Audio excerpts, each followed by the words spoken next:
Si tu parles de ta relation avec ChatGPT, il va te dire que tu sors avec un pervers narcissique ou avec un manipulateur. Le résultat de témoignages que j'ai vus, parce que beaucoup de gens, notamment des demoiselles, utilisent ChatGPT comme un conseiller matrimonial.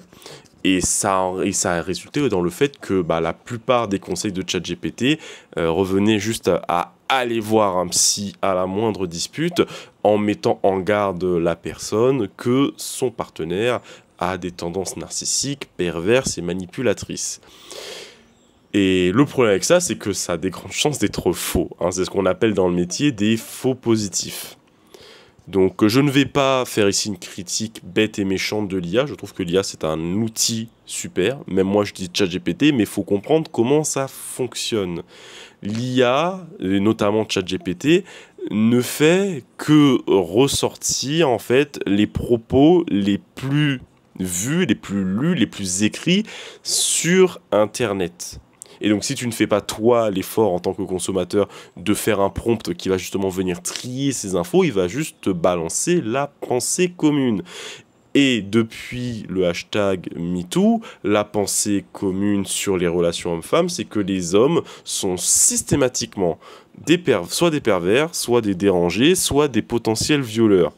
Donc je dis pas qu'il n'y en a pas, bien évidemment, hein. La vertu se trouve dans l'équilibre et le juste milieu, mais ces gens-là, c'est ce qu'on appelle une minorité bruyante.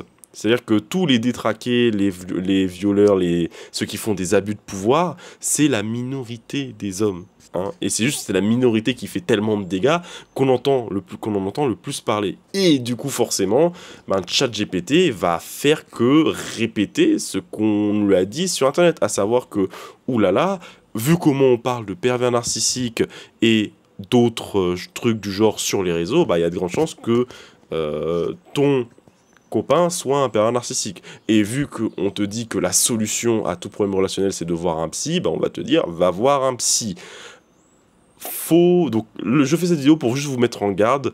Si vous voulez utiliser l'IA, c'est comme n'importe quel outil, il faut comprendre un minimum comment il fonctionne, parce que c'est un modèle qui hallucine beaucoup et qui va vous dire beaucoup de bêtises. Je veux dire, quand vous regardez en bas du chat de ChatGPT, c'est bien marqué, ChatGPT peut se tromper, et il ne sait pas quand il se trompe. Donc il va juste vous faire en fait des réponses purement statistiques, en disant à ta question, la réponse la plus commune, c'est celle-là, donc je te donne cette réponse. Mais ça veut absolument pas dire qu'elle est vraie. Ça peut être, ChatGPT, c'est un avis en plus, mais faut pas lui sacrifier notre bon sens, faut pas l'utiliser à tort et à travers. Voilà, c'était juste une petite vidéo suite à un podcast, à des témoignages que j'ai vus. Ne demandez pas des conseils relationnels à ChatGPT.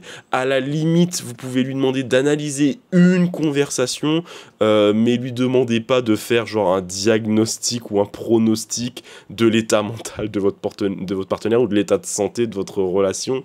Il ne saura pas vous répondre correctement et il va vous balancer des lieux communs. C'est tout pour moi. Bonne journée.